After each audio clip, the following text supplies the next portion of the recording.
एक बार किसी राज्य में एक धर्म गुरु ने कुछ अपराध किया।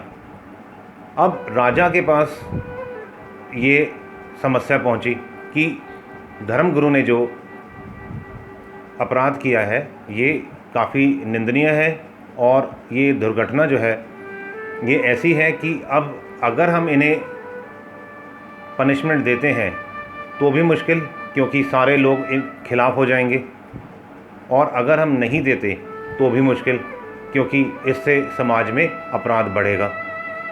तो राजा का जो मंत्री था उन्होंने राजा से सलाह की और उन्होंने एक उपाय निकाला।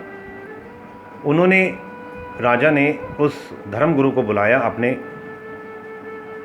राज्यसभा में और कहा कि आपने ये दंडनीय अपराध किया है, परंतु हम आपको सिर्फ 1 दिन की सज़ा देंगे। हम आपकी बहुत रिस्पेक्ट करते हैं, उनका आदर भी किया, जैसे एक राजकरणीय जो राजा होते हैं जिस तरह से वो अपनी राजनीति की भाषा में बात करते हैं, डिप्लोमेसी से। उन्होंने कहा कि हम आपको 1 दिन का सज़ा देंगे, सिर्फ 24 आवर्स। आज शाम को आपको हम कमरे के अंदर बंद कर देंगे और कल शाम को हम आपको रिलीज़ कर देंगे। धर्मगुरु ने कहा ठीक है, किसी को पता भी नहीं लगेगा और मैं सज़ा भी भुगत लूँगा, और आपके और भी राजा के और राजा के दरबार पे, राज्य पे किसी भी तरह की प्रॉब्लम नहीं आएगी। सब राज़ी हो गए। शाम के समय जो समय निर्धारित हुआ था उस समय उस धर्मगुरु को कमरे के अंदर बंद कर दिया गया। अब 2-4 घंटे बीते, धर्मगुरु अंदर अपनी किताबें वगैरह, लाइब्रेरी का अरेंजमेंट कर रखा था राजा ने। किताबें पढ़ते पढ़ते अब धर्मगुरु को प्यास लगी। उसने चारों ओर देखा, उसे कहीं पानी नहीं मिला, पर एक जगह उसको शराब की बोतल मिली। धर्मगुरु के मन में आया कि चलो आज रात की ही तो बात है। उसने शराब पी ली। शराब पीने के बाद जैसे उसने अल्कोहल कंज्यूम किया, उसे भूख लगनी शुरू हुई।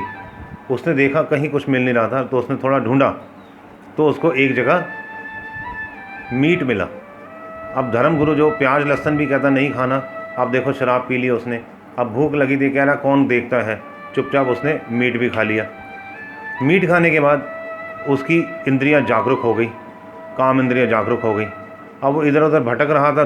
3-4 कमरे का एक स्यूट टाइप था, तो उसको एक कमरे में एक कन्या नजर आई।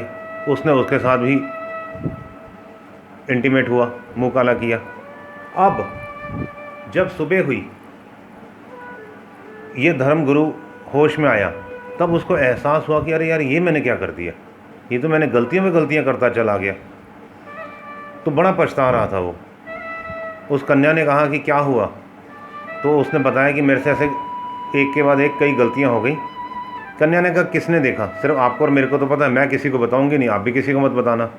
पर धर्मगुरु का पहले उसने पुण्य किए होंगे तभी धर्मगुरु बना था, और न जाने किस कारण से उससे अपराध भी हुआ था। अब किया जान के किया नहीं किया वे वो जाने। धर्मगुरु परेशान था। अभी 4-5 घंटे उसको सज़ा में और बिताने थे। उसने एक जगह देखा एक कमरा बंद है। उसने वो दरवाज़ा जैसे ही खोला देखने के लिए कि यहाँ अंदर क्या है, तो उसने देखा एक फांसी का फंदा लगा हुआ था। धर्मगुरु ने ना आगे देखा ना पीछे, और जाके फांसी के फंदे पर झूल गया। अब राजा ने जो उसको अपराध का दंड देना था वो उन्होंने डिप्लोमेसी से, राजनीति के बल पे बहुत आसानी से दे दिया, उसको खुद ही फंसा दिया। अब वो राजा क्यों फंसा, राजा ने किस तरह से फंसाया, उस धर्मगुरु कैसे फंसा?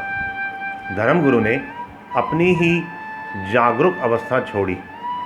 ये इस शिक्षा मिलती है हमारे को इस कथा से कि हमें भी हमेशा जागरूक रहना है, क्योंकि हमसे अगर एक भूल होगी, अगर एक गलती होगी, उस एक गलती को छुपाने के लिए दूसरी, तीसरी और एक सीरीज़ ऑफ गलतियां हम करते चले जाते हैं। तो हमारे को हमेशा गलतियों से बचना है। पहली ही गलती ना हो इसका ध्यान रखना है, क्योंकि अगर पहली गलती नहीं होगी तो दूसरी, तीसरी, चौथी का प्रश्न नहीं उठता।